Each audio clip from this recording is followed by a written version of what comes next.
This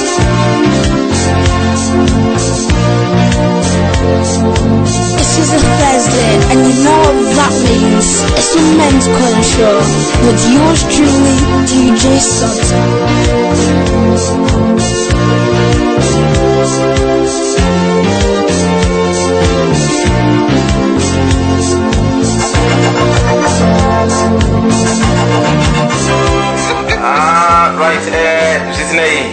Zimbabwe, thank you so much for choosing Zimnet Radio and also for tuning in.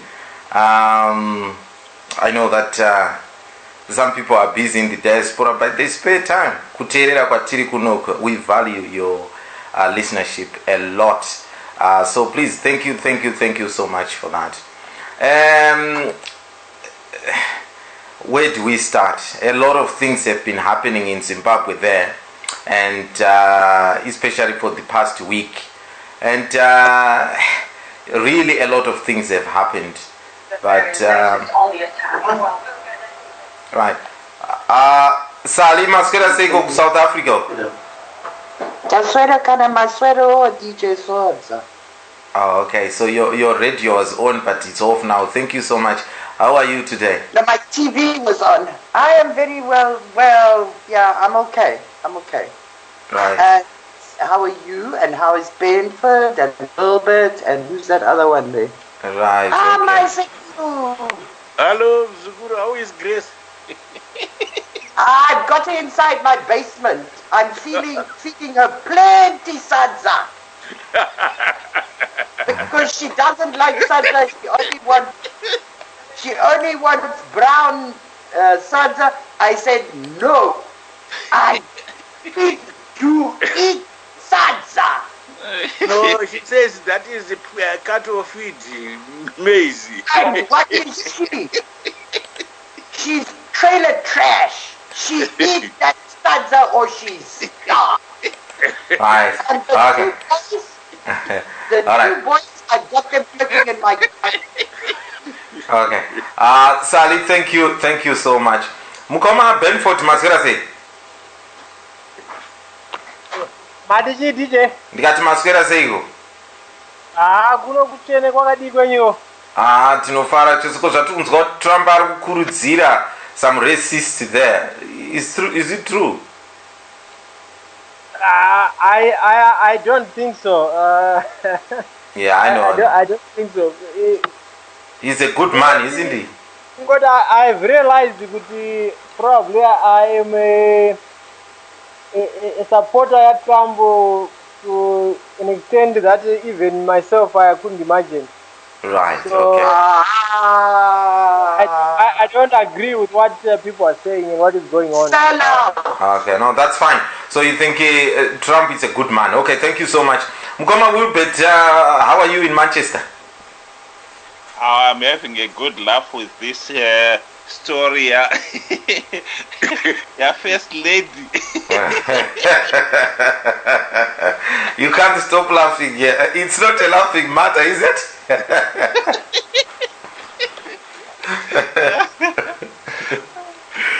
All of a sudden, she is finding herself crawling in Sally's basement there. It's Sodza. Finding nowhere to hide. This is serious business. This. Interesting indeed. Now, anyway, I know that people are making fun out of it and all sorts. But before I go any further, may I welcome Sekuru to the show? Masoda say vana veZimbabwe makurokoto neholiday yamagamba takamaona magamba mamwe achikwira kudenga mamwe achitsemura vamwe murambe makashinga vana chatunga rambai makashinga. Aiwa. Sekuru, before we go into the discussion of today, I want to give you an opportunity to cancel our bet now. This is last point of asking. Do you still think the Premier League is going to London? Or if you want to cancel, you can cancel now from tomorrow you can't cancel. No, actually ndakutoda kutopamidzira nejongwe pamusoro. Mbudzi nejongwe. What the headless jongwe? So if the Premier League goes to any team in Manchester, you are going to give me a goat and a chicken. Yes. And if the Premier League goes to London, I will do the same. You are going to give me a cockerel and a goat. That's fine. No problem at all. Thank you so much. This is last point of asking. Okay. Right, so it stands. Right, takamirira vamwe kuti wasvike. Sekuru, let me start with you. I am, as you can see, I am not an English person myself. And some of these terms that you and Vamoyo start using on our men's corner thread there on WhatsApp, sometimes I don't understand. Can you please explain to me and other people out there who might not know what this means? We know what has happened in South Africa. But anyway, before I say that, actually, guys, I was shocked today. ZBC is now gone live on Facebook. ZBC 8 o'clock news bulletin is now live on Facebook. And I think maybe they started today. And I was shocked. There was no talk of Grace Mugabe on the whole bulletin. Absolutely none. Zero. Which shocked me. But anyway, Sekuru, can you explain to me what do they mean by diplomatic immunity, please? Diplomatic immunity zvinoreva kuti when a person is appointed or is when a person is appointed by a state to represent that state in a foreign country, wherever that person is living becomes a part of the state from which he has been posted. So if Zimbabwe posts a person from Harare to London as a diplomat or as a representative of Zimbabwe, the house that he says he stays in is Zimbabwe property. The workplace where he works is Zimbabwe property. The seat that he sits in a train or in a bus is Zimbabwe property. The clothes that he wears are Zimbabwe property. So that person cannot be arrested by a foreign country as long as he has got those papers or those credentials that you see when diplomats come to our country and they say they're going to see Mr. Mugabe to represent their credentials. That is, one of them is the immunity from prosecution in a foreign country when you are representing another country, because you represent the sovereignty of that other country. Thank you so much. So this is well explained, Sekuru. So this means that that person can go into another country and commit a crime there, and they will be given immunity. Yeah, if they commit a crime, they will not be arrested. They can only be shipped back to their country. Oh, okay. But there are exceptions to that rule. Okay, go ahead, Segur. The exception being that if you think you've got diplomatic immunity, you are supposed to react responsibly, because you are representing whatever number of people are in your country. They are all pegged in you. So whatever you do reflects on all those people. Right. Seguru. If you go out and commit silly crimes and you embarrass those people, what can happen is, if you commit certain types of crime, you can be arraigned to court on international law. But what they will do is, first of all, uplift your diplomatic immunity through diplomatic channels, and then they will prosecute you on through international law. In the event that you commit petty crimes like urinating on the street while other people are, or indecent behavior, they can actually arrest you and then jail you for the night so that you wake up. And by the time you plead diplomatic immunity, they will say, we don't want you here. Can you collect your guy? But then at that point in time, you are now a criminal in that country because they've arrested you and you have evaded trial by waiving diplomatic immunity in their affairs.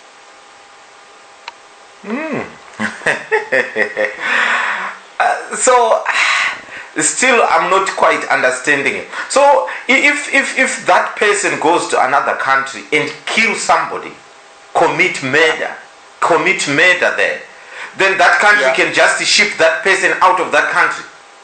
Yeah, they can either choose to ship, the easier route is for them to ship him out, or they can detain the person and seek upliftment of the diplomatic cover that is hiding behind. Okay. Which takes a long time to uplift because it's a negotiation process between the host country that sent the person and the international United Nations will be involved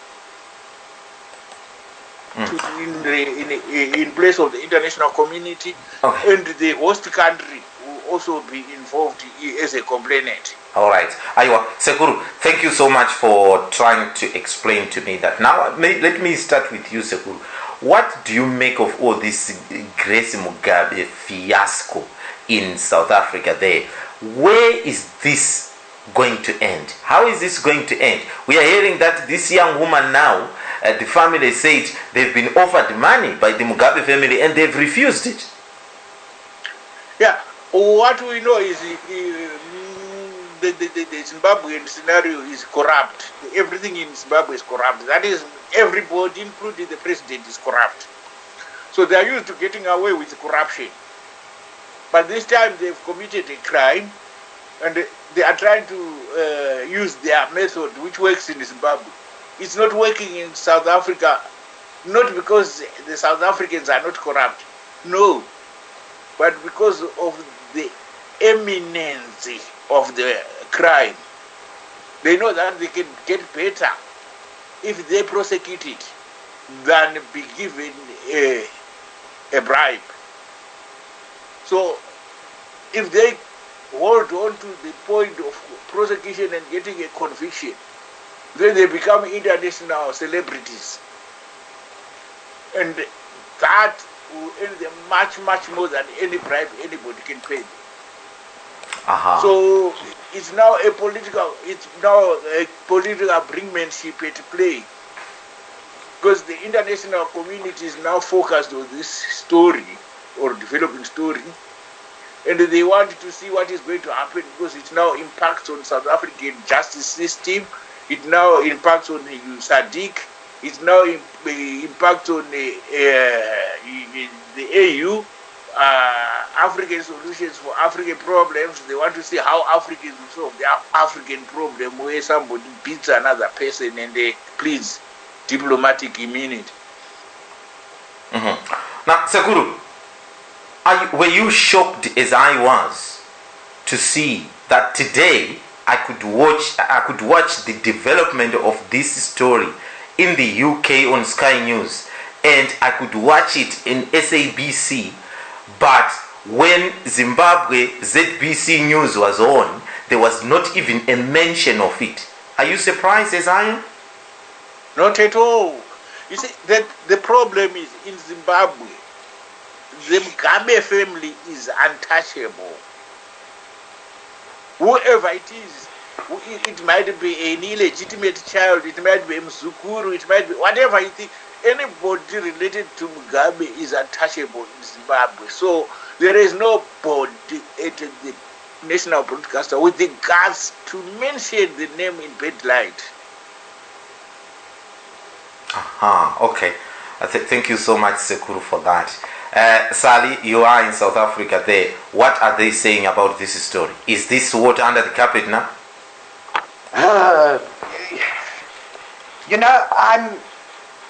First of all, I want to say to the Zimbabwean people here, especially around Joburg area and Pretoria, look guys, just be careful please. This is another kind of country. I'm waiting for over the weekend time and maybe during the week, okay, to see what the actual Povo are going to say, to see if there's going to be, to see if Julius Malema or somebody takes the cause up, or women's groups, okay, because if that happens, all hell is going to break loose, okay? Now, there's another problem. The community that that girl comes out of, okay, is a community that you don't mess with. Okay? They don't care whether you are ANC, MP or whatever.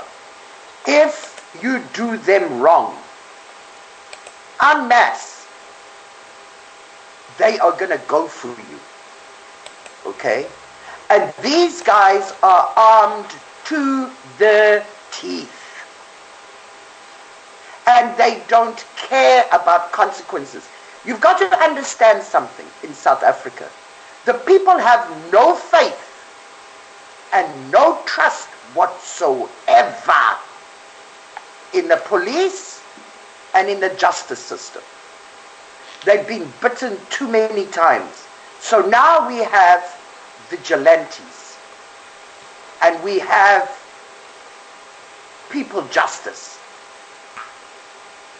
I live next to, well, not next to, but not far from a huge community, okay, called Danun.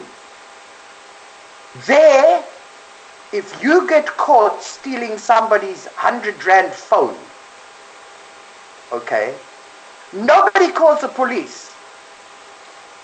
They stone you to death. Or they put a tire around your neck and they burn you to death. Okay? And then maybe later the police will come there and they'll fill in a couple of things and they're gone. Okay? So, I hope that all I want is the people of Zimbabwe to be safe, that are there in Joburg and in Pretoria and in the rest of South Africa. That's all I want. Because it's not the people of Zimbabwe that did anything wrong. This is Grace Mugabe, trailer trash queen, okay, and her spoilt brats. Now, if I was her, I would get those boys out of the country very, very fast. Because there's a lot of public up there that they go to. There's a lot of boasting and stuff that they do, okay? They're very public about everything. You know, it just takes 5 or 6 of that girl's community to hit that nightclub when they are there, or they find them walking down the street, or even at the university. Those boys will find out what it's like. And they don't care that it's Grace Mugabe, the mother. They don't care. They couldn't give a damn. Okay? So, I'm worried. I'm worried for the people, the Zimbabwean people. That's what I'm worried for. And now the girl has got Gerry Nel. Well, there are 2 girls involved. They've got Gerry Nel representing them. Okay, he's taken their case. And this dude is not a nice dude. Not nice at all. Okay. He was the guy that got Pistorius arrested, jailed, okay. He's got a lot of weight underneath him. And he's He's not afraid of anybody or anything. So, I don't know. It's going to be very interesting. I'm just worried about the Zimbabwean people, that's all. Right, okay. Very worried about them. It sounds so sad. Thank you so much for that. Mukoma Benford, I know you've got a different perspective of things there in America. What do you make of what's happening to our First Lady? DJ Sodza, Grace is again a disgrace to the nation. Zvagara unonyadzisa. I think when Matepa Danda was saying ndimarujata vanhu vaingofunga kuti kungotaura. This woman has gotten away with a lot of things because kana vari muno muZimbabwe vanoita zvavanoda. A few years back, if you remember, wakarova a British reporter ku Hong Kong. Not only to wakamurova, wakamucheka nereza kumeso. And she got away with that. And if you also remember, a few years back in Zimbabwe, panenya diamond ring yake yaitika yayo, she just occupied this dealer's property without involving the police. So she's used to that kind of thing. Take the law into your own hands. It's very unfortunate that they are talking about this diplomatic immunity.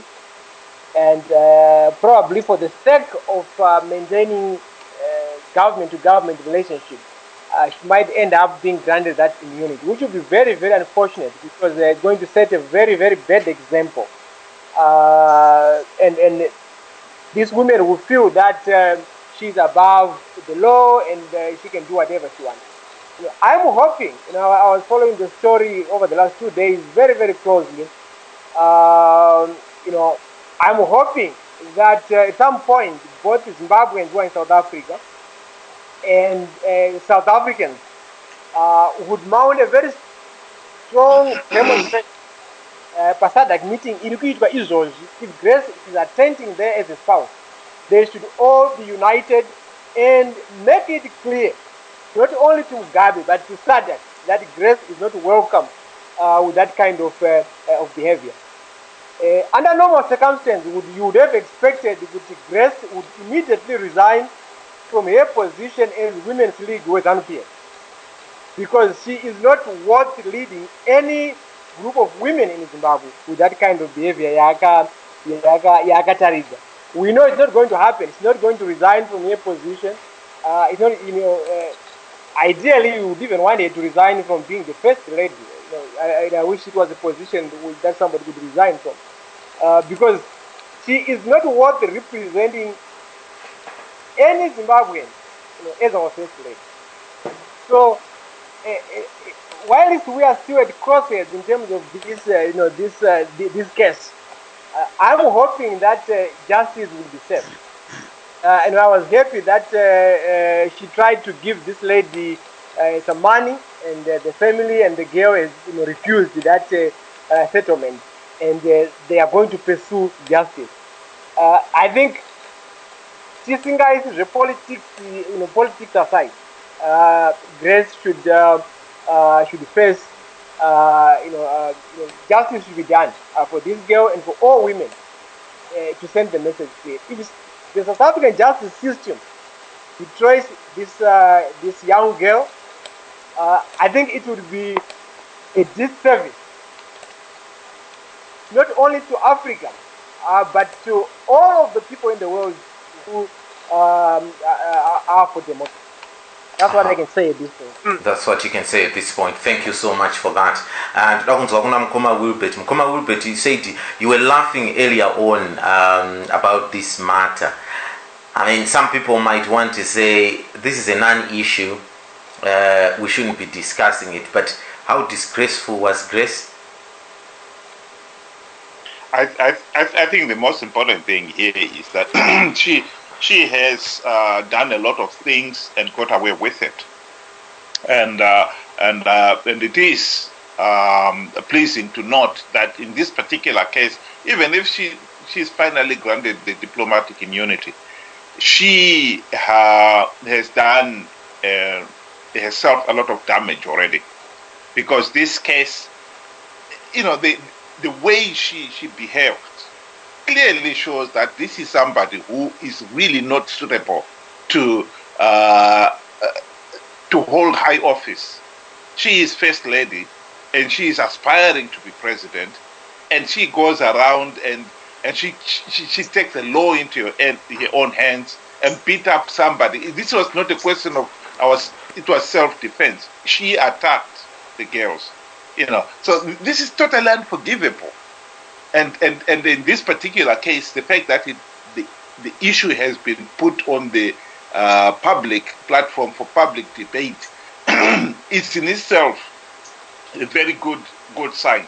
It will send a clear message that it doesn't matter who you think you are. In this world, you will not get away with it. And this is a very important message. To Sally, I will say to you, if you think the Zimbabweans should be worried that what is happening there may affect them, I think Zimbabweans in general, wherever they are, they have not been pleased with Grace Mugabe. And when she is in trouble like she is right now, they are only saying, well, this is the wheel of justice is finally turning. For a long time it looked like the wheel of justice had completely stopped. But now it's finally turning. There's an article in Below 24 where she supposedly bought a 45 million rand property in South Africa. This is the kind of thing, this is the kind of family you have here. They're spending money right, center, and left as if, money grows from a tree. In a country where millions of people are living in abject poverty, they can't even afford a decent meal. The economy is in such a serious state. And meanwhile, all the resources are being siphoned and being spent on holidays, on trips, on buying foreign properties, and so forth. This is what the people of Zimbabwe are seeing. This is not the first family we want. So in this particular case, to see this family being disgraced is justice. This is what justice is all about. And people would like to see justice being done. Okay. Even if she gets diplomatic immunity, trust me, this has done a serious damage. And her aspiration as president, even now, she must realize that would be very, very difficult now. Do you have any sympathy, Mukoma Benford, that maybe this was a mother who was not happy with these girls? She thought maybe these girls are teaching her boys bad manners or maybe things like that. So here's a mom who is trying to protect his teenage sons. Would you have any sympathy with that? You do not protect somebody, your sons, by beating up other people.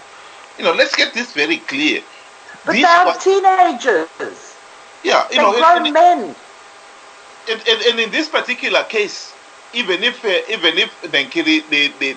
they were totally innocent and they did absolutely nothing, and these girls were trying to teach them something. If the girls are committing a crime, let the police handle it. You do not take the law into your own hands.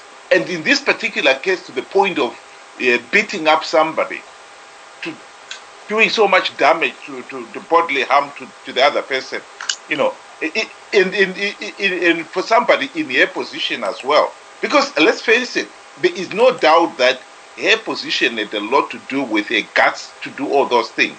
She believes that because she is the first lady, she can do anything and she'll get away with it. And she had her bodyguards with her, isn't it? She had her bodyguards with her. So, if these girls wanted, even maybe tried to fight her, the bodyguards would have intervened. Yeah, exactly. So in this particular case, she is the one who instigated the beating. And from what I've read and what I've seen so far, it doesn't look like the girls even tried to fight back. No, they didn't. but this is somebody in a high public office, and therefore then she has got to realize that when she does something like that, she soils the name of the office she is holding as well. In this particular case, First Lady of of Zimbabwe. The country itself is being looked at and saying, "Oh, look what is happening here." What kind of First Lady is this? What kind of country is this? And that is what is damaging to the country. Okay. Thank you so much, Mkoma Benford. For those that are just joining us, we are just discussing the fiasco of the First Lady in South Africa, there where it is alleged that she beat up 2 young women that she saw in a hotel room with her boys there in South Africa. And the girls want her prosecuted, and they've reported her. But it looks like Zimbabwe government are applying for a diplomatic immunity so that the First Lady will not face any sentence there or even court in South Africa. Vapepe, welcome to the show. We missed you last week. Thank you, DJ Sodza. Darambono for one mepo. I want this also. Vapepe makanga musiri kunyara mbonga yenyu iri last week. Yepa South Africa. Madam Coupe, do a baburi kunyara. No. I need for your own information. I'm not a seasoned politician. I have never enjoyed the peace. I was born in the liberation struggle, and I'm still in the liberation struggle. And those are little stings coming from flies with no poison. No, Vapepe, that was next week. We want to dwell on what we've got today on the plate. What's your take on what's happening in South Africa, the fuss that's coming out of South Africa there with the First Lady? I think one thing, I'm not surprised with the behavior. I'm only surprised with the viciousness of the attack against an innocent young lady. And I was expecting Grace, being a mother, she would give precedence to protect children, not to attack them. But look at it. We are not dealing with Grace Mugabe, who is alien to these vicious attacks. We are not dealing with Grace Mugabe, who is a solemn First Lady of a nation.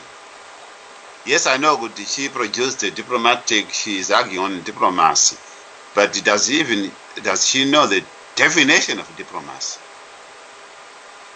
Diplomacy means influencing decision and behavior of a foreign government towards your own government. And how does attacking and committing a crime in a neighboring country benefit Zimbabwe? Diplomacy is about benefiting your own country. You are a mirror of both the culture, the government, and the people of that country. But look at it. I think here is a mother who is a victim of her own failing of upbringing the kids. Look at it. The kids, initially they were in Singapore, and they were booted off Singapore.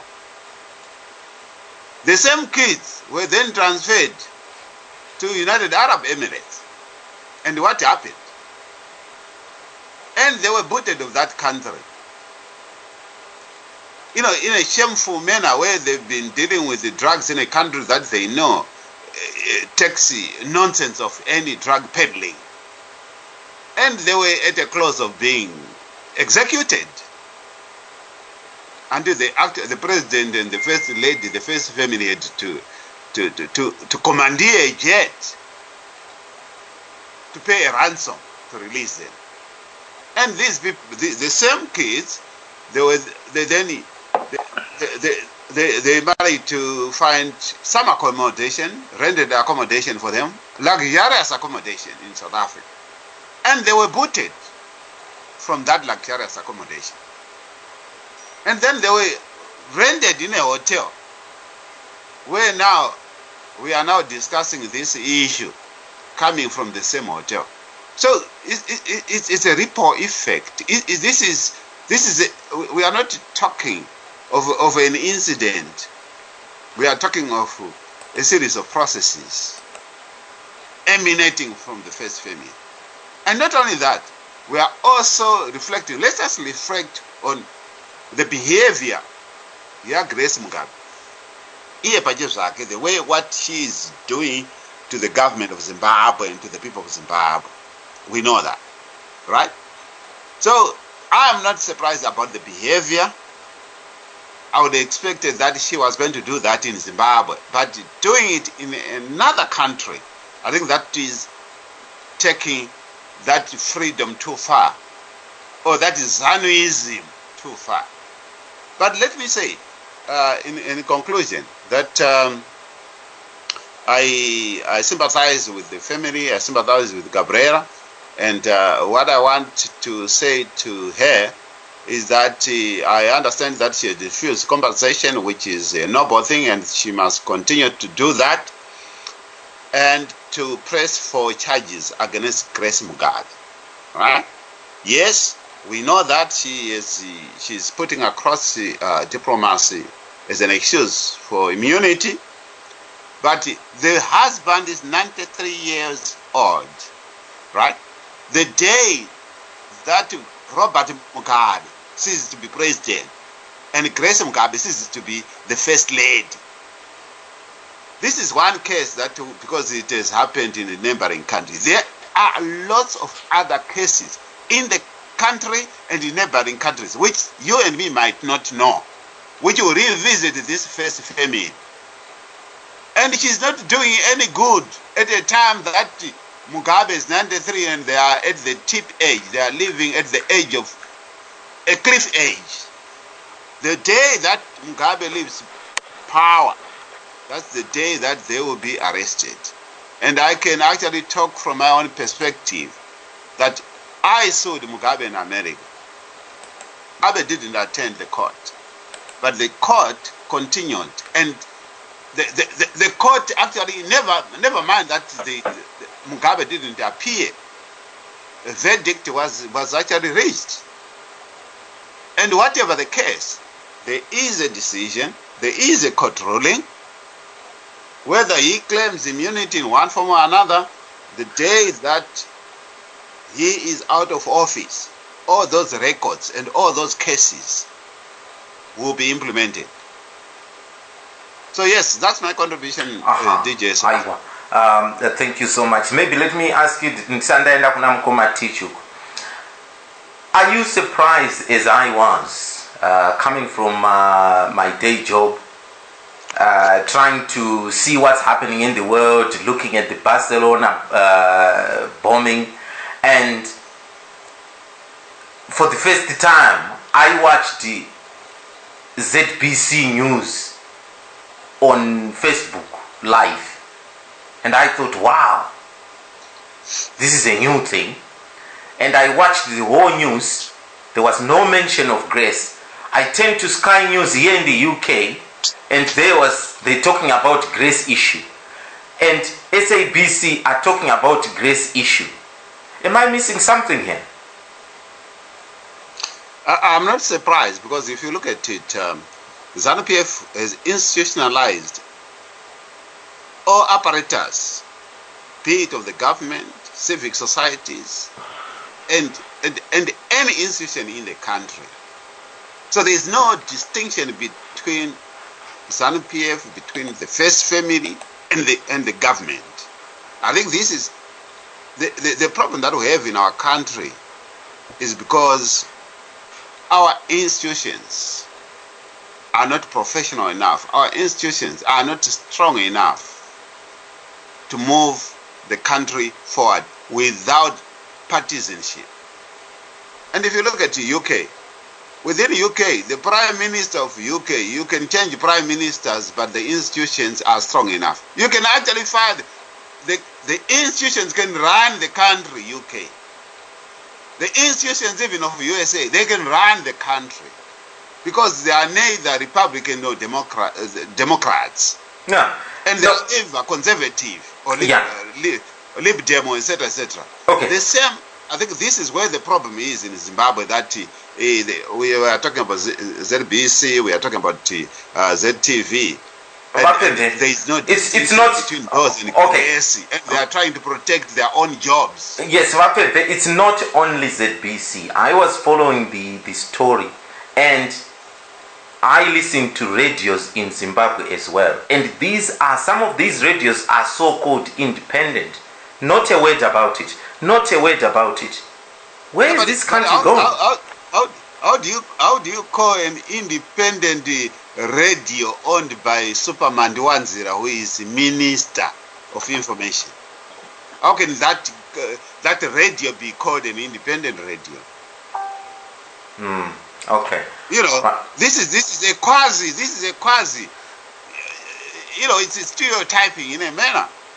There is nothing like, for as long as Superman Wanzira and ZANU-PF controls those licenses, right?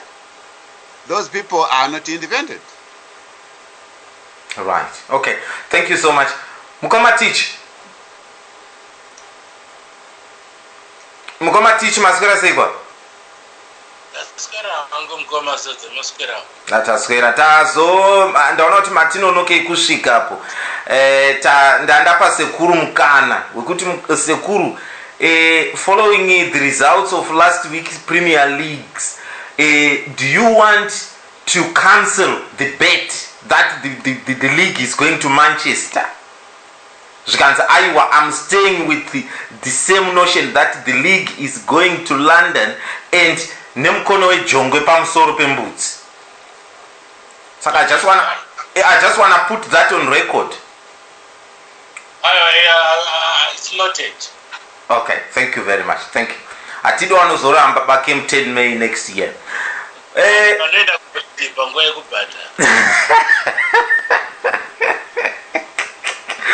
Mukomatich, you have been following the story of the first lady in South Africa there.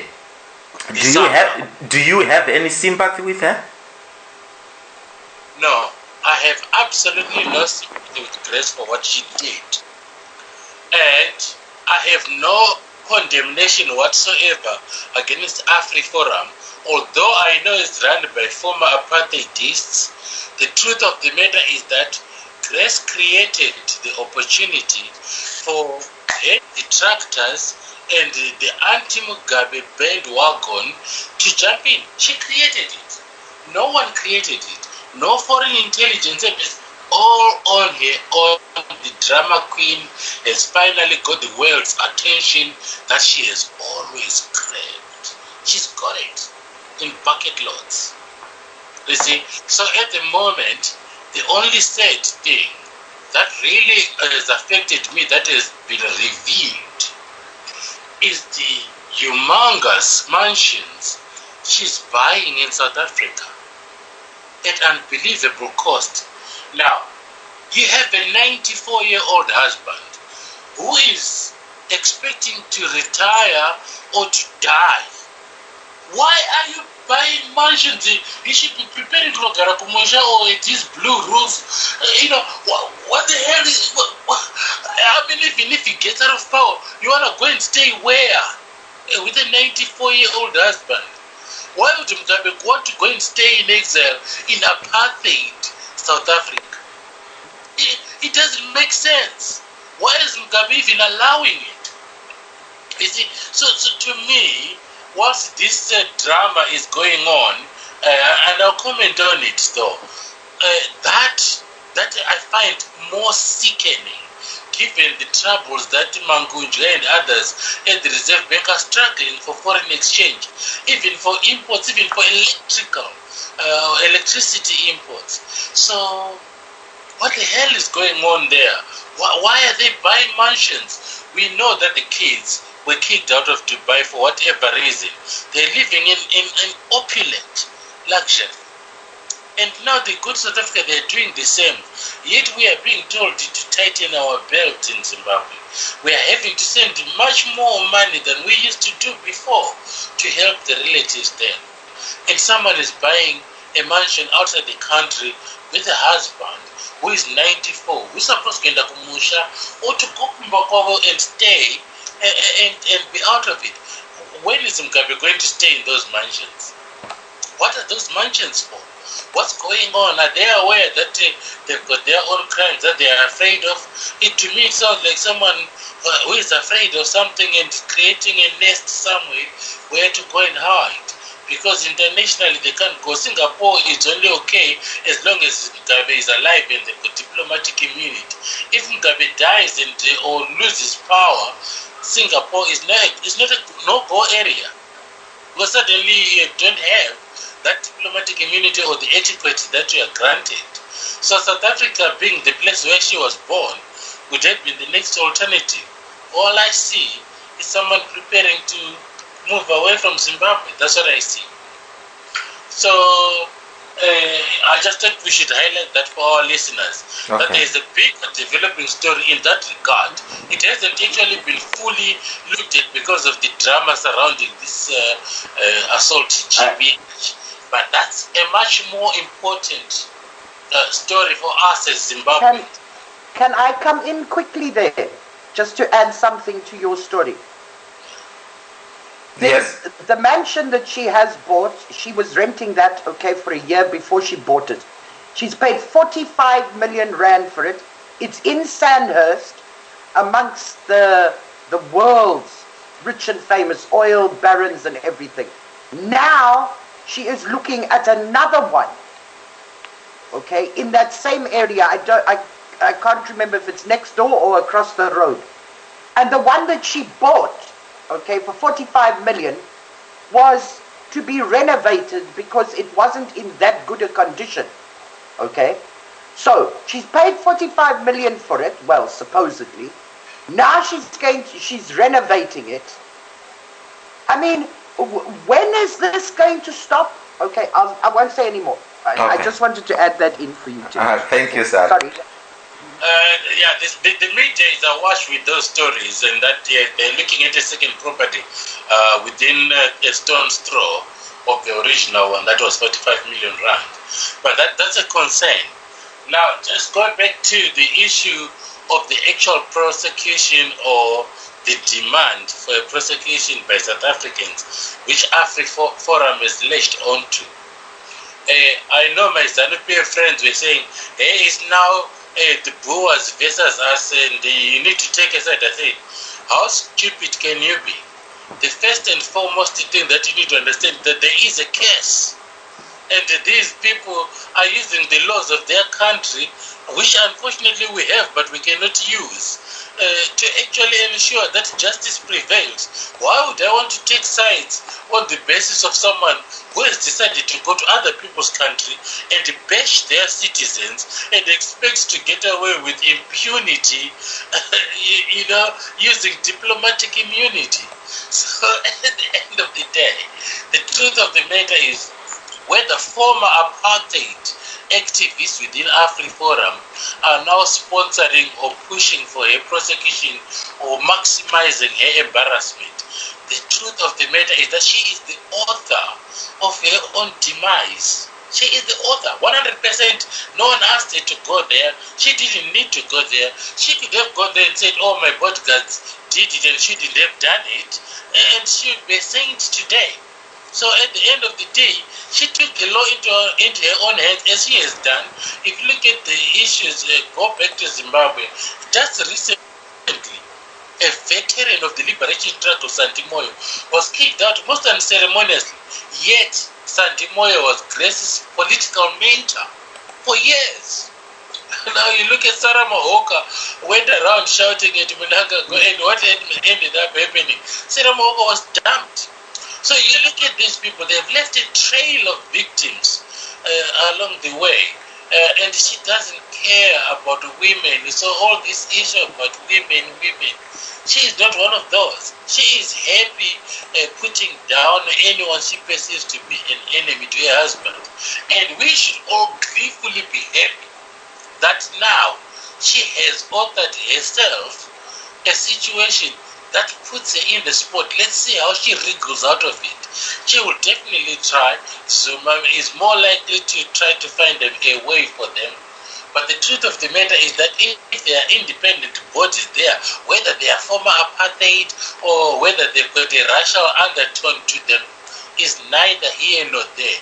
The fact of the matter is that she did what she did. That's the simple bottom line. That girl didn't know Grace before. She has no reason to be part of any conspiracy theory to be making these allegations. The only thing that will save Grace is for her to come before the court and say, I lost it.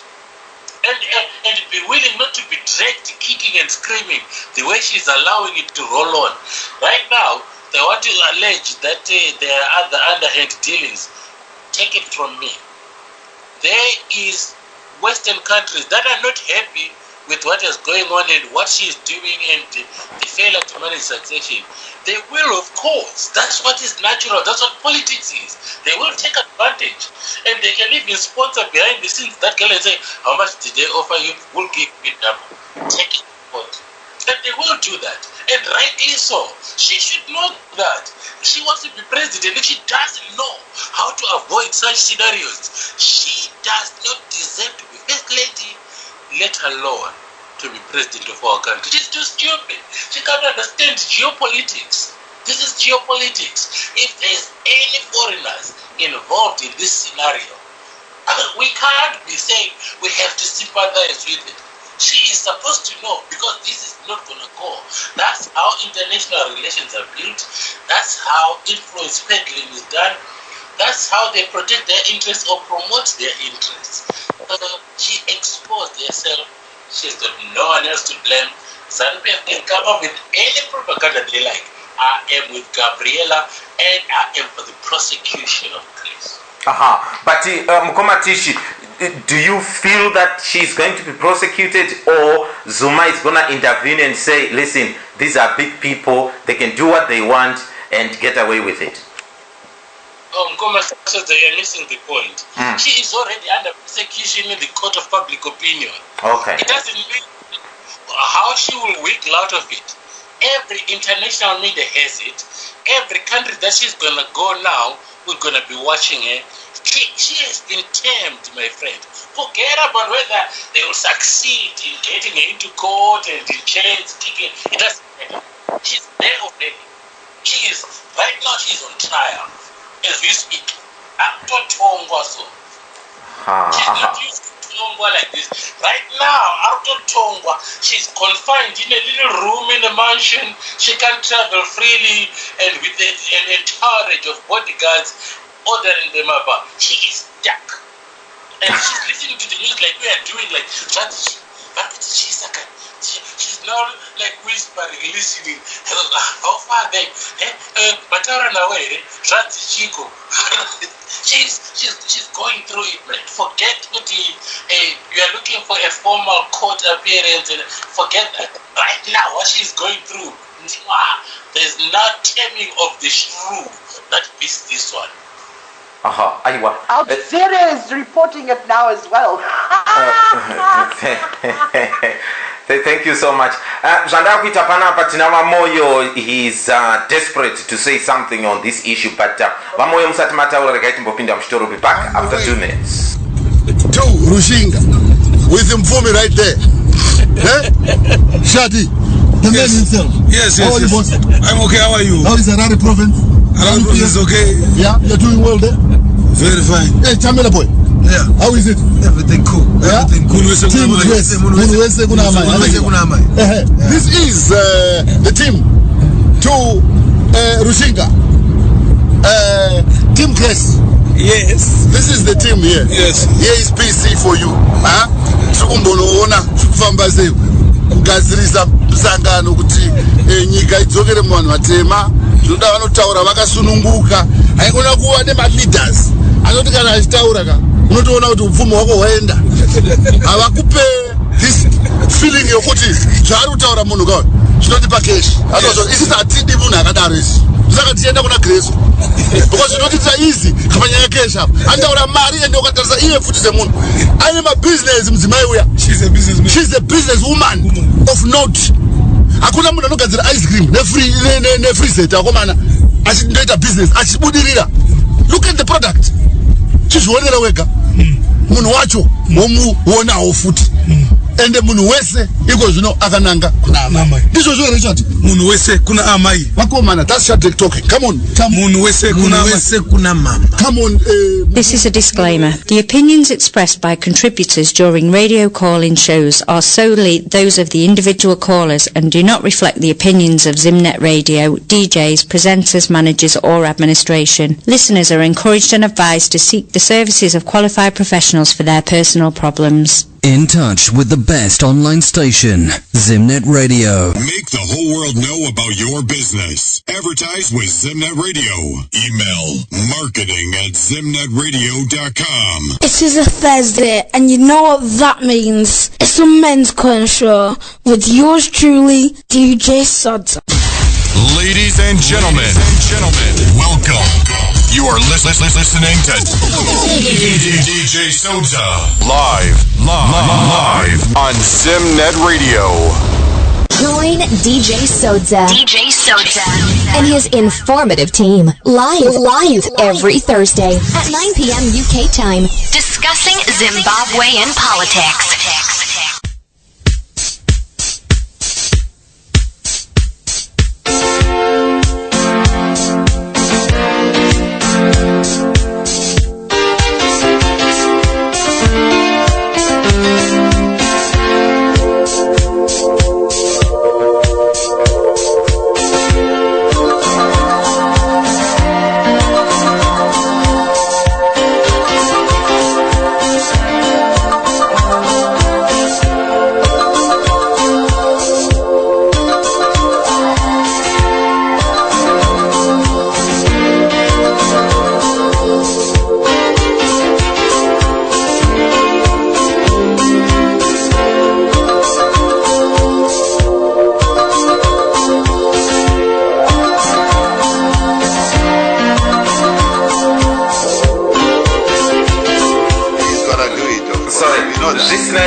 It's 5 minutes after the hour of 11.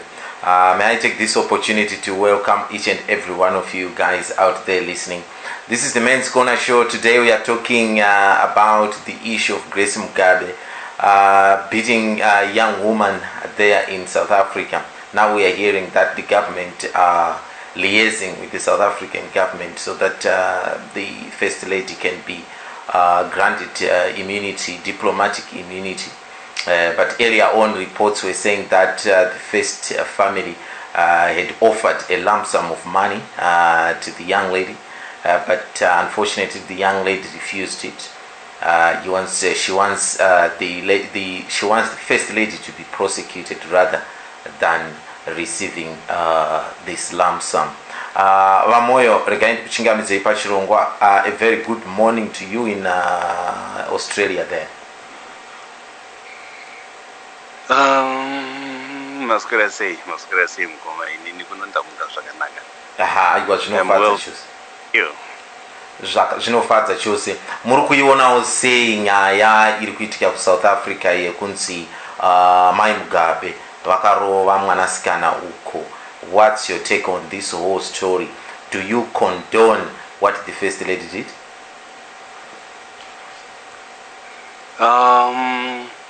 No, the issue of violence, it's something that should not be condoned by anyone, anyway. But sometimes there is also need to look at the background to the story. So far, we are only looking at the conclusion of the story by newspapers. We are not told of anything leading up to this story. So I don't think it's appropriate for us to be judgmental when we are basing our arguments on only one side of the story. And we haven't heard the other side of the story. So, yes, it is good to be excited, like what most of people here are doing. But the reality will eventually one day come to the fore in terms of what actually happened and what is going to happen despite what actually happened. Because there are those two issues, which what actually happened and then what is going to happen as a result of that whichever happened. So still reality is going to come out. But one of the obvious realistic outcomes of this case is the person, the individual involved, notwithstanding any other allegations or anything else, is covered by diplomatic immunity, and they have already invoked that. And everybody understands what diplomatic immunity is and what it means. Can you tell us what it is? Vamoyo, can you tell us what it is? Diplomatic immunity. Yes, please. Is when any individual who is considered a diplomat, who is traveling on a diplomatic passport, is deemed to have committed a crime in a foreign country, which has diplomatic ties with the home country of the individual. That country, its international law is required to offer that person protection as well as immunity from prosecution. The only acceptable at international law outcome or action of a host country is deportation and not prosecution. A country cannot prosecute somebody who is on a diplomatic, who's covered by that diplomatic position. So that cannot happen. In this case, it is not going to happen. So that is reality. But having said that, which is the truth anyway. So having said that, I still stand and maintain that any act of violence should not be condoned by anyone, regardless of whether the Grace it should be condemned. But still, like I'm saying, we are not given the full story here. Well, there are too many questions, that we can pose here that are not being answered. So is your good jump on and jump off? Who jumps on and who jumps off? It's neither here nor there. What should be giving us a clear direction of what is going to happen is what is the official position of the South African government. That is what matters and that is what counts. And that is what is going to decide the outcome here. Not to deposit Pistorius, that is no effect. Okay. Pistorius and Grace Mugabe, those are two entirely different individuals with entirely different backgrounds and entirely different situations. Situations are not compatible in any way. Okay. All right. Who's talking about Pistorius and Mugabe? All right. Thank you so much, Vamoyo. Okay. All right, Sally. Thank you so much. Right, we want to move on, guys. You have heard what Vamoyo had said there. So anyway, Sekuru muripo ira. Okay. Right, Sally, have you got anything else to add on this story that we're covering before we move on to the next one? No, I've said everything I wanted to say. Thank you. Mukoma Benford? What I can add and say is Vamoyo. It's not an issue of the outcome of what. What I'm happy with here is there are people who are willing to make Grace accountable. Even if it means these guys are going to delay Grace stay in South Africa by a day by challenging, granting immunity to a higher court, that will still be a victim. Okay. All the victims too have been victimized by Grace. So while we know it's very unlikely that Grace will end up going to jail for this crime, the fact that she might be at least brought to court or some court proceedings might go on is still a victim. Okay. And you know, even the politicians in Zimbabwe should take advantage of that, of this case, to also promote their political agendas. All right. We are not even hearing much coming from the opposition. This is the time to be making all the noise. So okay. We should also advise, when she comes back by airport, there should be people demonstrating against her, telling that we cannot allow that kind of behavior from our first lady. So it's opposition irrevival. Those are some of the things that I would expect to see going on. Okay. Thank you so much. Thank you. No. One more, please. One more, please. Let's have a discussion, please. Mukoma Wilbert. Yes, sir. Yes, Mukoma Wilbert. Do you have anything to add on that? Can I straight move on? Not going through. I think the important thing out there is that the issue of whether or not she's granted diplomatic immunity is neither here or there really. The point is what she has done is now on the public eye, and she is being tried and found wanting. And his excuse of we don't know what his story of what happened, you cannot justify using violence. Even if the girls were guilty of supplying the drugs or whatever it is not for her to take the law into her own hands. Even her as the first lady, she does not have that right. We live in a society where we have got procedures. If somebody has wronged you, you report them to the police and let the right authority take the right process, and if she's going to be punished, she'll be punished. You do not take the law into your own hands and deliver the punishment. You become the judge, the jury, and the executioner. That is totally unacceptable. And in this particular case, she has brought this on herself. And I honestly think the world now sees her for who she is. And I think her political ambitions to be president have been seriously damaged. Thank you so much. Vapeve, mune something to add here kana uchitenderera mberi? I think I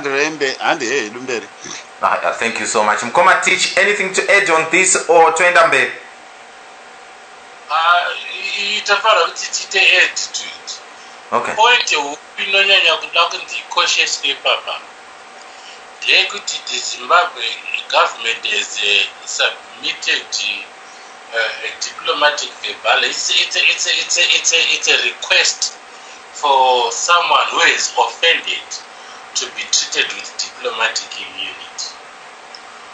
The South African Department of International Relations will then have to go through that note and evaluate the basis of it against the facts of the crime alleged to have been committed and the time that the crime was committed, whether that person was in that country on an official diplomatic engagement.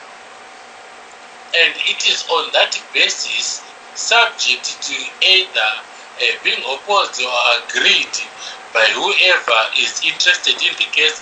In this case, the South African civil society, who have taken an active interest in it, can actually oppose it and even go to their own constitutional court to invoke their own laws.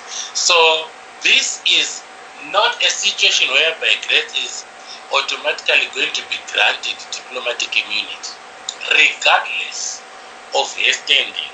she has to go through the law, and that law means various independent departments will have to come with whether she will be granted it or not granted it.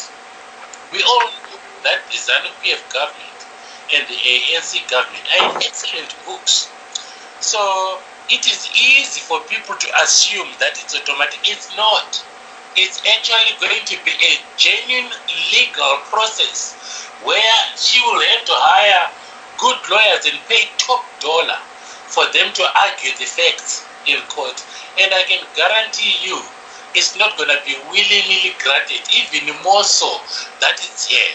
And whoever the courts in South Africa will need to go through this will be completely independent of the ANC.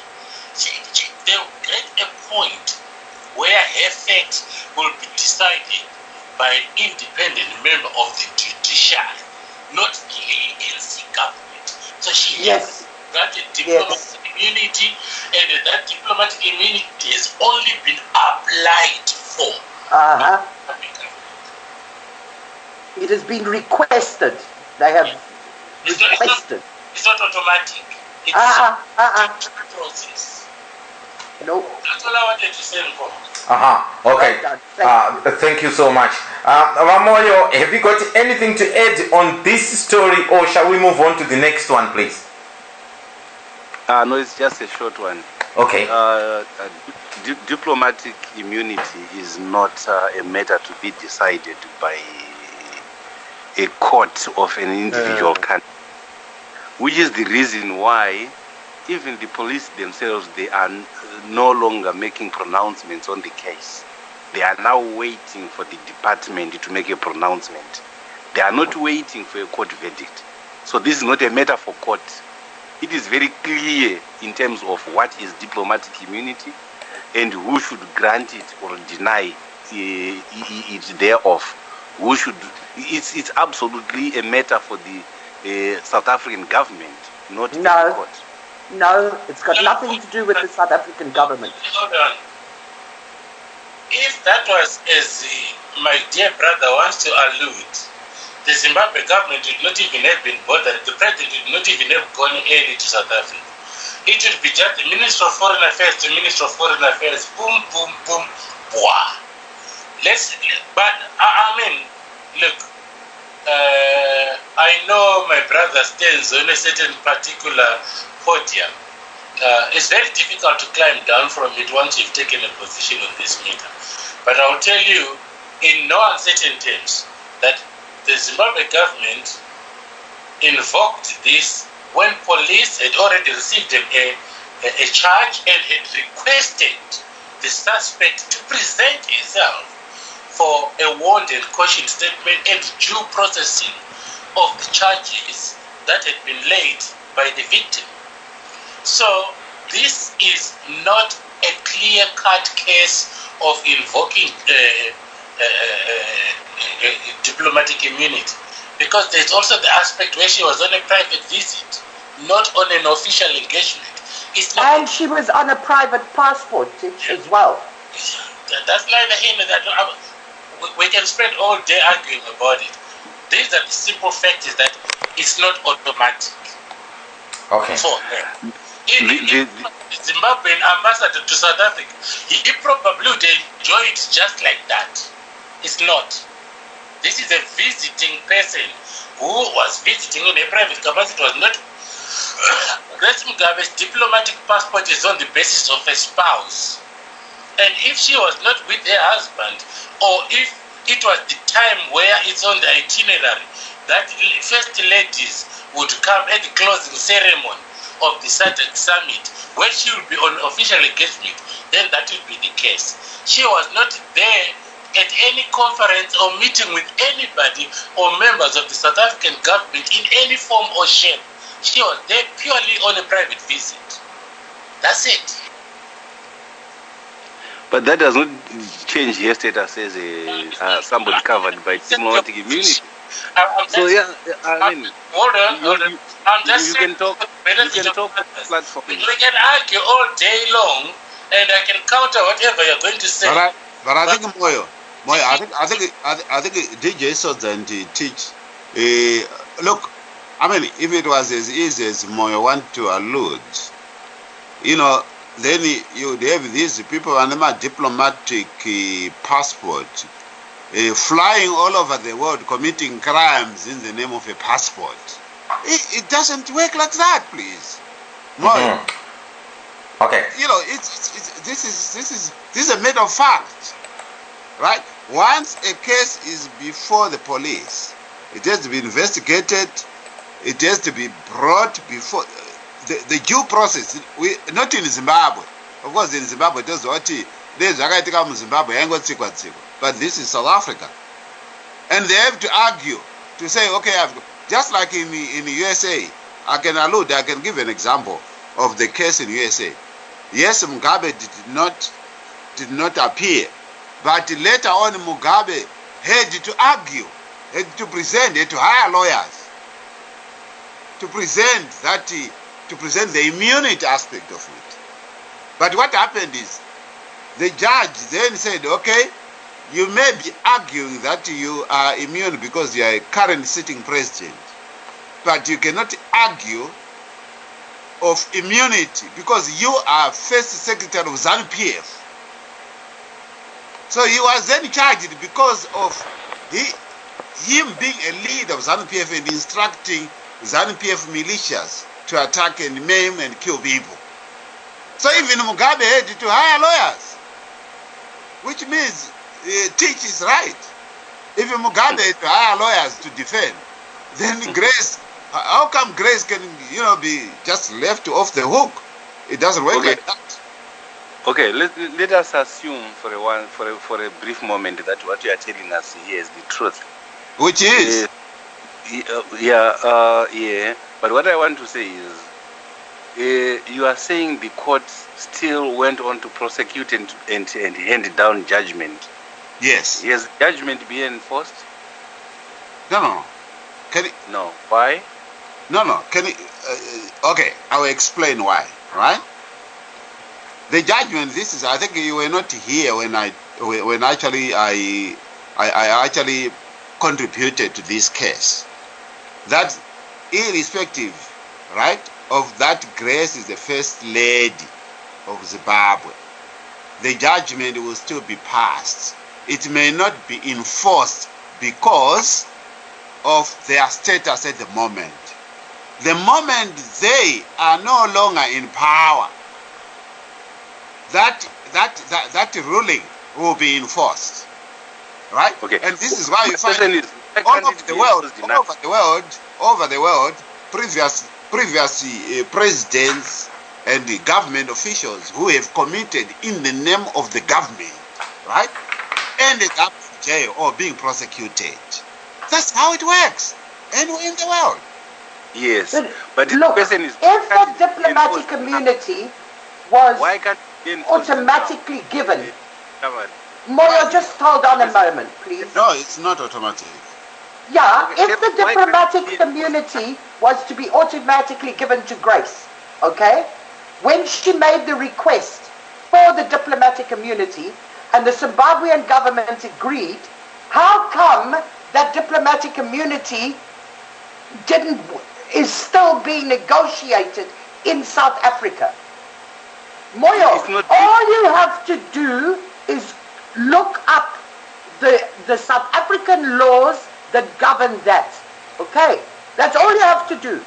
And the diplomatic immunity, Grace does not have to appeal to the embassy of Zimbabwe.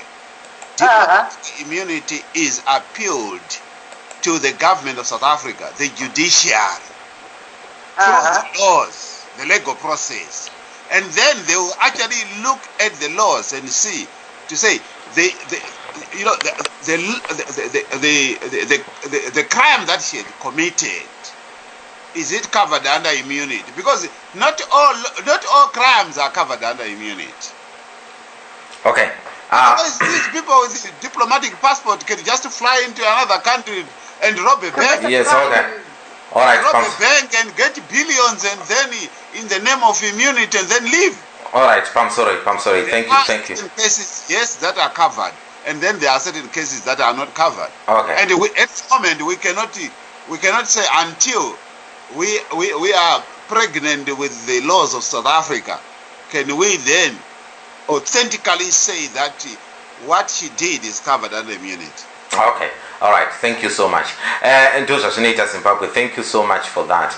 And so, guys, it might be a very silly question to ask, but on Saturday I saw Patrick Kluivert and Edgar Davids with the ZANU-PF faithfuls in Rwanda. Does anyone know why they were there? Or it was just a coincidence that they find themselves there? Does anyone know on the panel? It was not coincidence. They were invited, were they? But one cannot coincidentally find themselves there, because that was a special place, not special, but what a particular place with a particular event, and everybody knew what event was going on there, and then they went there for the purposes of the event, and they just wanted to be part of the crowd. Oh, okay. All right. Thank you so much. I wonder if someone told the president that Edgar Davids was in fact gay. But it's not the president it's not the president who decides and accommodates who comes and who doesn't come. That's not the president's role. That's not the role of a president. And in fact, for people who attend such gatherings, it's up to the security personnel to decide whether the person can pose a security threat or not. Mm-hmm. But in terms of their inclination and all that, I mean, there's no vetting to. I mean, if there were more than 30,000 people, can you all vet their, sexuality? It doesn't make sense. Okay. All right. No, Vamoyo. Okay, Vamoyo. Muchiri papo. Can someone then tell me why the president was telling the crowd there to refrain from crossing over to South Africa or sending their children to South Africa, yet the president's kids are in South Africa? Yeah, it depends on to go there and do what. Oh, okay. All right. There's no way. I mean, in fact, if there were any desire by the Zimbabwe government to restrict the movement of people between South Africa and Zimbabwe, that will be indicated by imposing visa requirements and all that stringent matters. The movement of people between Zimbabwe and South Africa is free. There is no visa requirement. It's just any legal document. So he was talking in terms of going there to do what? That's what matters. No. What can you tell us? You probably are privileged. What was he actually talking about? No, there's no privilege. I mean, all the information is there in the public. I'm saying, don't say to do what. Don't say to do what. What was he talking about? Yeah, well, which is different from his children. Yes, the majority of the people, particularly in the Matabeleland region, they go there and do all sorts of manual works, and sometimes do all sorts of things. Okay. So they are not supposed to go and work, is it? When the government doesn't have jobs. No, you must find a job. You must find a job in Zimbabwe. What job? Hang on. Oh, there are hundreds. There are 2 million jobs available. Moyo, Mugabe's children, they are not even working. They are just splashing money, looting the Zimbabwe yes. Here is the president, right? Who is actually trying to prevent the people from going to the neighboring country and find jobs to feed their family, right? When the same president can't even create jobs, he got 2.2 million jobs, which he can't deliver. And here, hang on, you people. If we took so long to listen to you, talking so nonsense? Yeah, but Mkoma Sodza, probably the issue of jobs is an issue that may require a day of its own. No. That's what you're saying, that they leave to go for manual work, isn't it?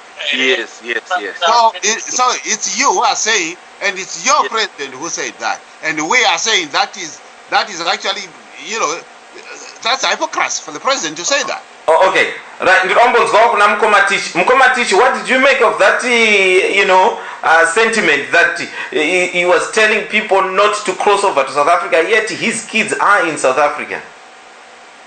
Well, it was not the first time that he said that, but I know. Because Mugabe already suffers from dementia, I think the fact that his kids were actually in South Africa spending tax dollars escaped him. I don't think he was even conscious of that fact at that time.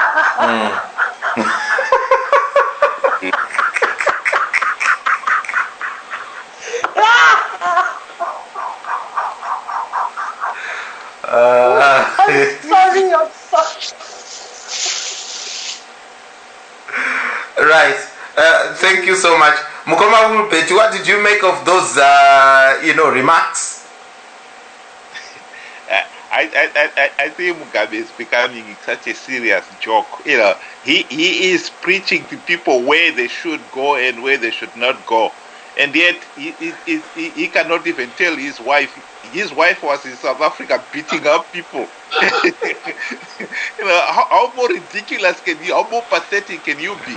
The fact of the matter is, people are actually leaving to go to all these neighboring countries because of the serious economic and political situation in Zimbabwe. And the root cause of it is the decades of gross mismanagement, rampant corruption, and tyrannical rule.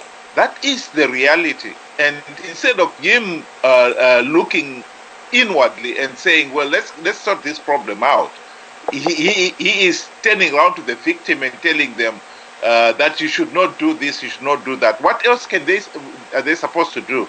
People are desperate. People will go to South Africa because out of desperation. People don't like living their own homes. People are in the diaspora not because they like to be in the diaspora. Many of them are in the diaspora because they had no choice but to leave Zimbabwe. That is the reality that we are dealing with. And Mugabe really has lost the plot completely. He doesn't know what he's talking about. Okay. Yeah, but looking at that loss of plot, looking at that same loss of plot, what I find quite strange is somebody who lives in Zimbabwe, goes to South Africa, looks for a job, finds it as a laborer on a farm. Somebody is working as a laborer on the farm instead of working on his or her own farm in Zimbabwe and make her own earnings, his earnings. He decides to be a laborer in a farm in South Africa. This is what I find strange. I don't get it. But what happens if he doesn't have a farm in Zimbabwe and he can't find a job, or he gets a job on a farm in Zimbabwe and the boss doesn't pay him? No, Mr. Moyo, I think that question you should ask it. You should ask it from our veterans, because the dog akapiwa mapurazi vari kuenda kufama iko kunoshanda pasi. All right. Okay. An ordinary Zimbabwean vavanga vachitaura president vari kugwanda ikoko, they don't have farms, and this is not new. That vanotoponawo nokushandawo kugwanda vachida kuti chi, and they've developed the area, not necessarily from money from Zimbabwe, right? They've developed their own, vachivaka dzimba, vachiendesa vana kuchikoro, and Mugabe is saying that stop that. What's that? Oh, okay. All right, thank you. Sally, how is Emerson Mnangagwa there in South Africa? Is he well enough to come back home? Well, they were holding a prayer vigil for him in Harare today, so I heard, because of Makandiwa's prophecy, and the only way that he was going to be saved is if everybody prayed for him. Now, here in South Africa, he is in a private clinic in Joburg, very private clinic, okay? Whether he's alive or dead, I have no idea. None whatsoever.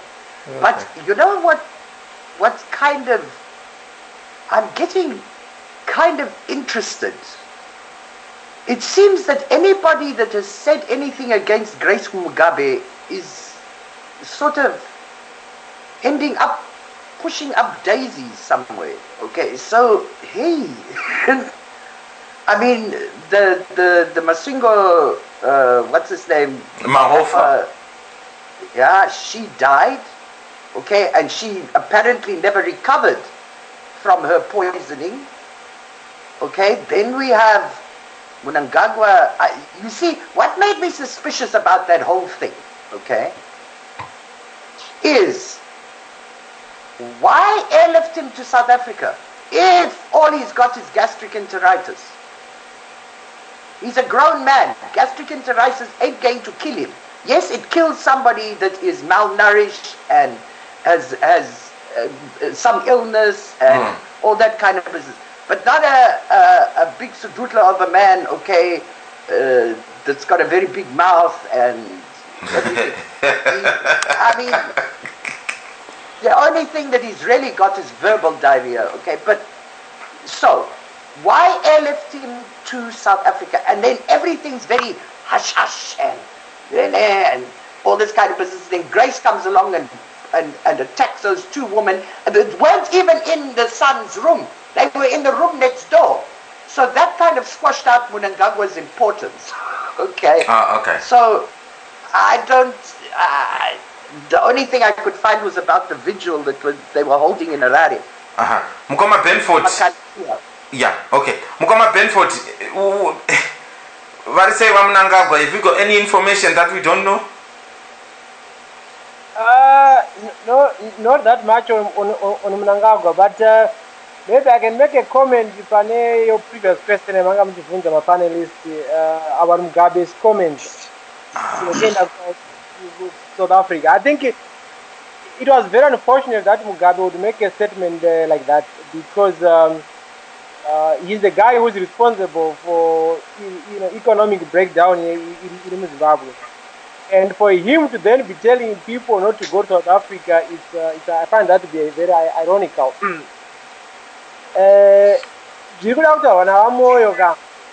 Whether I have a farm or not, it is anybody, the person's right.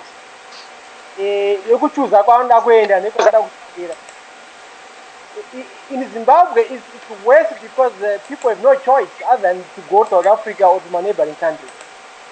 And it's still this government mentality. Yavakatanga earlier on, the president, why did you want to UK, then they will turn around and they start to want to go to Marema diaspora. You hear Jonathan Moore saying, right now we're going to demand $1,000 from every person in the diaspora. Why? When we are working at so you should leave the diaspora South Africa alone and concentrate on making a policy. Okay. That's the comment I can say on that topic. Thank you so much. Mukoma teacher, did you smell a rat panyaya wa Mnangagwa? No. I immediately followed that story right from the word go. Yeah. And I said, Akuna should poison in Chikutao. For starters, as you will know, I've got a background in the pharmaceuticals, and the issue to do with the gastroenteritis have got nothing to do with poisoning. When a nigga for poisoning, may vomit, may lose consciousness, etc., but they don't have diarrhea. There's no poison that causes instant diarrhea. There's nothing like that. Stuff has to go down the gastro into the intestine for it to convert into diarrhea. So if he was having diarrhea, it means it's something he had eaten the previous night or much earlier on that day. So to me, that immediately said no poisoning. So anyone spilling poison, I immediately told them that there was no poisoning. Mnangagwa was suffering from a normal illness that even the Minister of Health immediately confirmed that he had gastroenteritis. And I said, exactly like I said, there's no way that he was poisoned. And there's no one stupid enough to poison him halfway. So if at the end of the day, someone really wanted to poison him, they would have done. This is a guy who could survive cyanide. what is gastroenteritis against cyanide. That's nothing to Mnangagwa. Okay, right. Thank you so much. Handisi kuziva vakomana vekuamerica I think vakanganwa kuti tinotanga chirongwa rini ende tinopedza rini, but anyway we'll give them a few minutes. Mukoma Tawanda maswera sei? Maswera DJ kana maswera ndine urombo. Vakasina kumira zvakanaka. That's fine. Mama katerera here chirongwa because we have spoken about lots and lots and lots and lots today. Mama katerera here? Kwete. Oh, mama musina. But manje time yacho ya very restricted. Ndinongokupaiwo mukana wekuti tatanga kutaura nyaya ya Grace ku South Africa uko. Have you got any sympathy with what has happened? Aiwa, ndinombozwa tizi.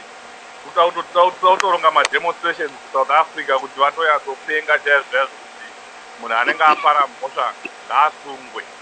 You know, someone cannot just come from Zimbabwe and then you go into a foreign country and then you go around beating up the citizens of that country. I mean, it's not right.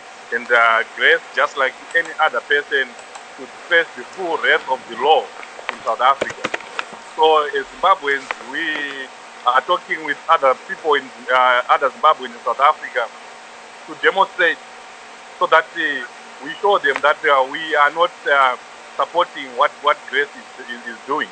We hear that there are going to be xenophobic attacks against Zimbabweans, but we want to show them before they even do that, that we are not at all supporting what our so-called First Lady did. All right. Thank you so much. What about for some of people saying that nothing is going to happen to her? She has got a diplomatic passport. They are just going to say, thank you very much, Grace. You've got a diplomatic passport. You have immunity. Nothing is going to happen. Thank you very much. Do you think that's going to happen? And do you think that's what should happen? No, definitely not. And I'm reliable told that when she went into South Africa this time around, she used the usual passport, the green passport. She didn't use the red passport, the diplomatic passport.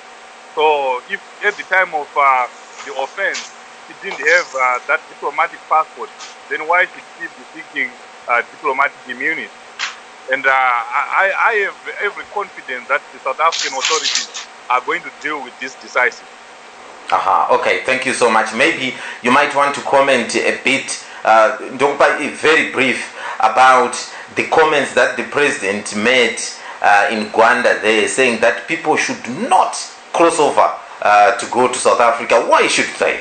Yet, unfortunately, not knowing that his kids are in South Africa himself, was he in his own rights to say that?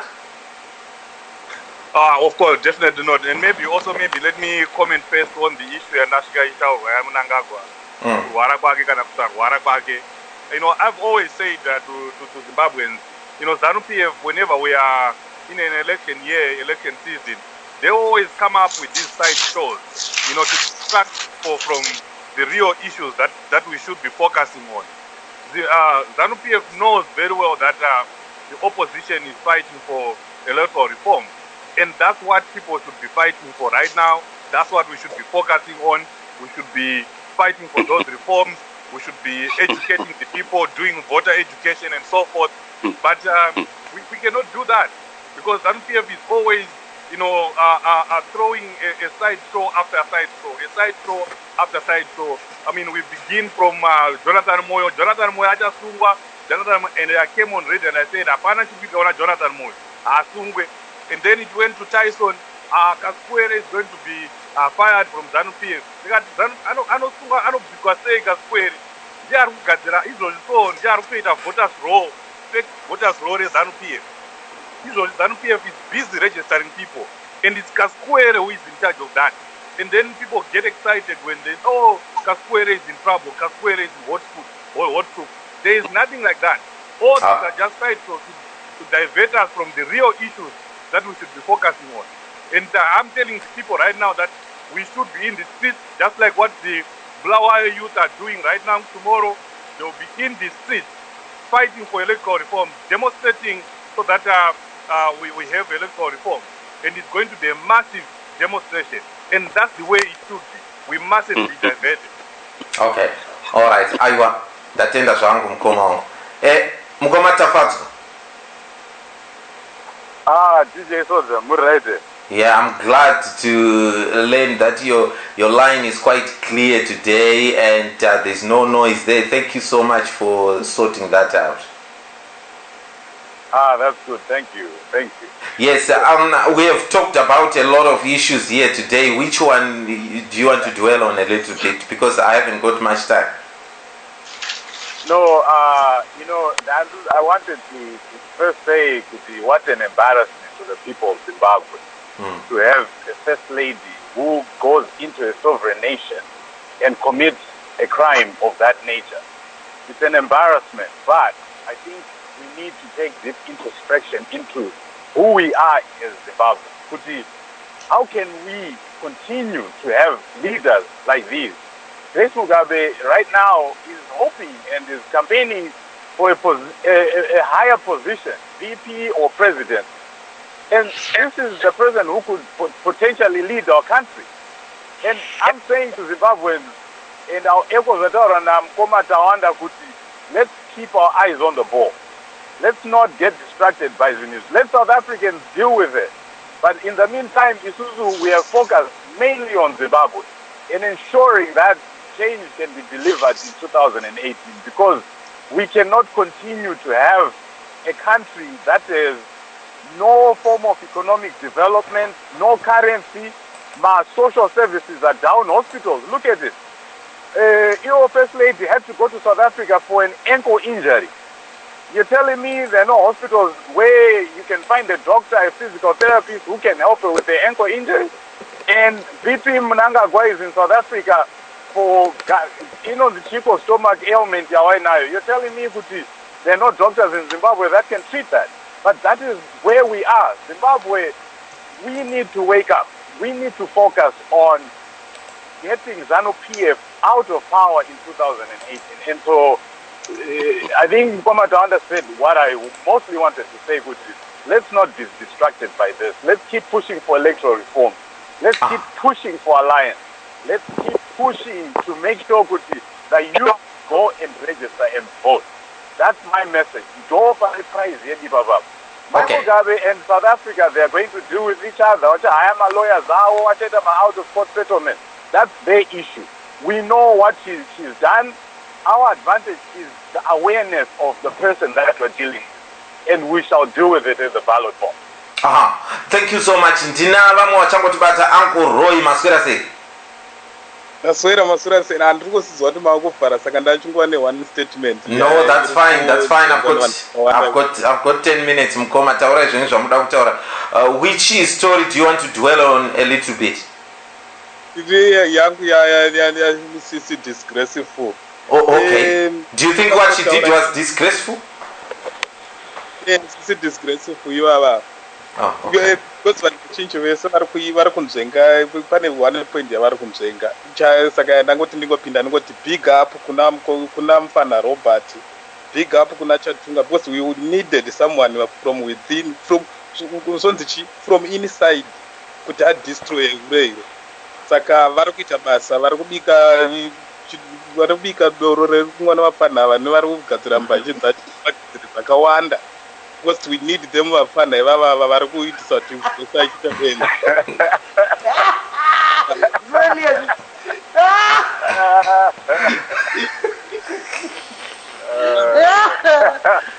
Someone anodestroya Grace from within. Saka tavawana vafana ngavaramba vachiita zvavari kuita izvozvo, we Grace destroy. What about the comments that the president made that people should not cross over to go to South Africa? Why should you go and leave your country? We are pane point yataurwa namukoma tichi yekuti sekuru vedu vachembera hatiti kusera nezuro vanga vangobvunza kuti tiri 4 September date ndiani zviyazvo varasika kana madetsi saka tokuringidzi vachatozive. And that's the same hypocrisy yawaiita. Remember when he was laughing at us, one or diaspora with Murusera Mtichengeta Chembere. He was saying all of those things. He's always castigated Zimbabweans for trying to fend for their families. He has always done that. He's on record of having mocked us here in the diaspora for trying to find a better life for our families, for our children, aunts and uncles, grandparents. And now you tell me don't go to South Africa, yet your 2 kids are living lavishly in Johannesburg. For you, Zetiasha Cheese or in the University of South Africa or University of Johannesburg. I thought Wanam Daramo, you boast about us having, state-of-the-art universities in Africa. And then yet the president is sending his 2 children to a foreign university. That's a double standard, and that's just how they have been like. Exactly, because padanya yatete Grace, I remember pane statement yavakataura kuti hakuna mukadzi anofanirwa kuabuswa, hakuna mukadzi anofanirwa kurohwa, hakuna munhukadzi anofanirwa kubatirirwa. And then she goes on kunorova mumwe mukadzi in a foreign country, mukadzi asiri kudzorera because you know bodyguards. Exactly. Exactly. Uncle Roy, nokwanisa kurowa munhu ne-switch wachikonzera mahead injuries. She can do that. But guys, am I missing something here? If I have got immunity wherever I go, surely I should go and bash anyone I want, knowing that I'm not going to be brought behind bars. I'm not going to be prosecuted because I've got immunity. So good luck to her. Are you guys just jealous because you cannot do that and get away with it? But they are quite no. Yes, I'm so jealous. Don't Sagatati, let her deal with South Africa. We will deal with them at the ballot box.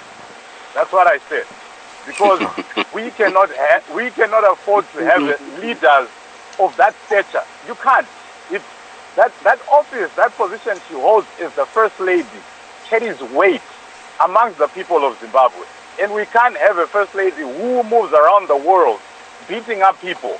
It's an embarrassment. And so we are watching this, and we castigate it with all terms. But we will deal with it for ballot box. And that's why they're saying, let's focus and push for the reforms, electoral reforms, galvanize the country to push out ZANU-PF and Mugabe for once and for all. Wamoyo, you've been laughing DJ, for. Can I ask the speaker there a quick question? Okay. Yeah, you're talking of reforms. Are you saying that there is still time to implement any meaningful reforms between now and the elections? Because we can't keep on talking. Well, they may not be time. They may not be time, but we have to keep pushing them. We have to keep pushing wherever, but no Shika. And then if we see if we come to a realization that the necessary reforms are not in place, then we have a decision to make about it. Whether to contest or not to contest. You should be seriously thinking of that Naikiri decision time, because I don't think you can implement any meaningful reforms. You have something against election. I mean, of course, you don't see it that way, but we are not stopping. We keep pushing for it. We can't just be a one-track mind. There's no time, so we stop. So we focus on something else.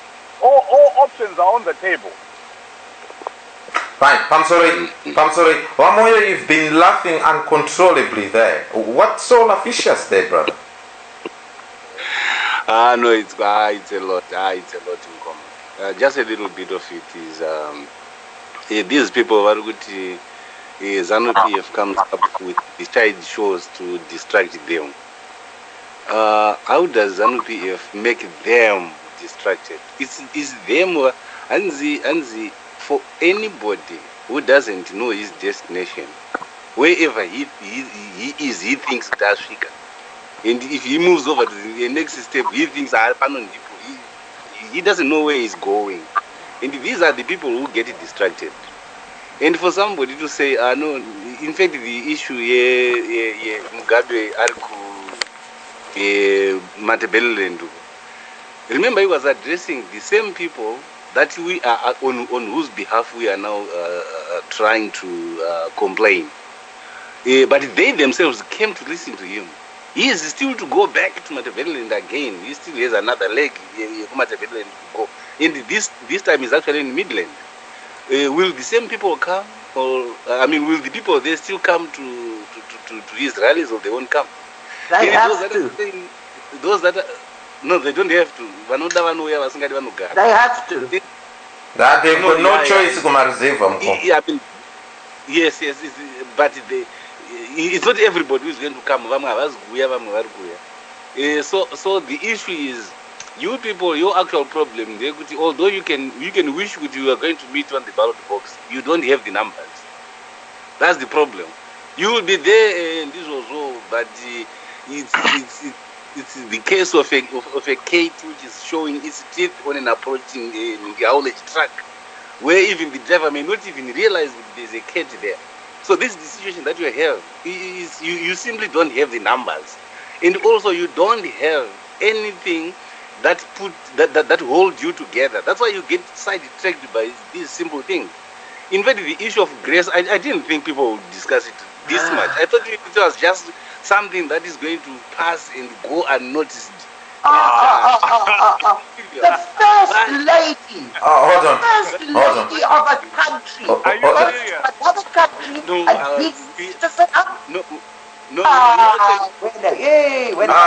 Hold on. We actually had the Prime Minister. We had a Prime Minister of the same country, Ajita, the same theatrics, and they went unnoticed. So yes, you can actually choose to ignore it if you want, or you can actually hang on to it. No, but I'm actually Vamoyo. Anything that I'm sorry, Vamoyo. It's very interesting. It's very interesting because news dzese dzekuZimbabwe, I was listening my radio ese Zimbabwe, some of them so-called independent ZBC, I was listening, not a word about it. And I think you are thinking in the same lines, Kuti. That's not issue.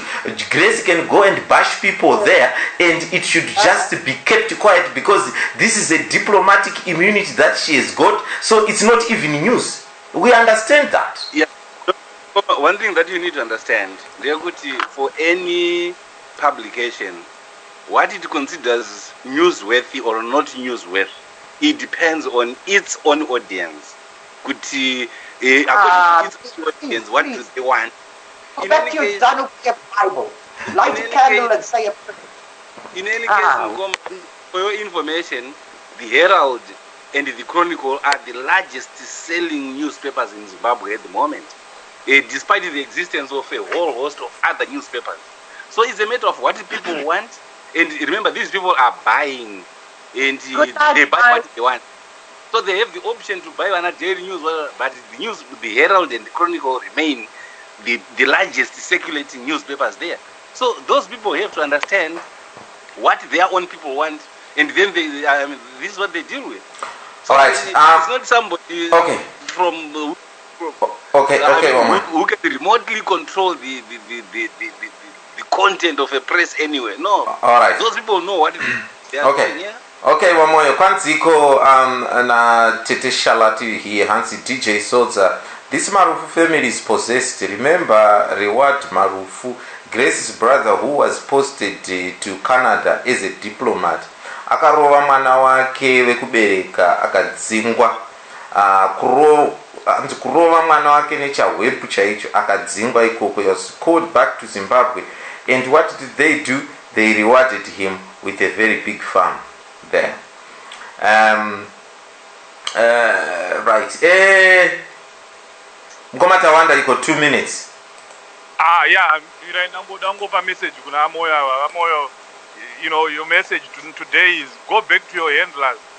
Go back to your paymasters and tell them that Zimbabweans are not distracted, and we are not going to be distracted by your side shows. And the fact that the evidence that we are not distracted is there tomorrow. Watch the streets of Bulawayo tomorrow, and watch the social media, watch the newspapers tomorrow. We are going to have a mother of all demonstrations in Bulawayo. It has nothing to do with grace, disgrace, whatever name you want to give here. It has nothing to do with Anamnangagwa. I mean, I wish they are cut over. Kana paina kampa poison. They are bato ya topacha ya wakabango kila ikuku. But we are not going to be distracted, and we are going to keep on fighting for those electoral reforms. I know there's nothing, we should not do electoral reforms, we should not fight. We are going to keep fighting until the last day. And we will make a decision when the time comes, whether to do something else or to keep fighting. But we are going to keep fighting.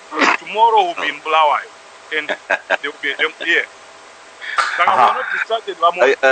All right, okay. It's not me who talked of distracted. No, I only comment. Mamoyo, please. When people were already talking of these distractions, could you know we are being sidetracked by these side shows? And remember, it's you people who talk of your vote being split and all that. It's you people. And this promise of a mother of all mothers, and then there comes a tiny little disabled daughter instead of this mother of all mothers. We have heard it before. It doesn't matter. It doesn't matter. The message would have been put across. The message would have been put across. Yeah. It depends on to who, to the street, to the yes, trees. Because right now, as I'm speaking, the CIO is circulating a message saying that the demo has been cancelled. So all those are distractions by ZANU-PF itself. So if we don't see the mother of all demonstrations, it's because of what ZANU-PF is doing right now. But we are not going to be, intimidated by that. The people are going to respond. They are better organized. They will come in full. All right, Warume. Okay, please hold on. Zimbabwe, thank you so much for listening, and my thanks to all those that participated on the show tonight. And this is what we do. We will meet you again next week, same time, same place. My name is DJ Sodza. This is Zimnet Radio.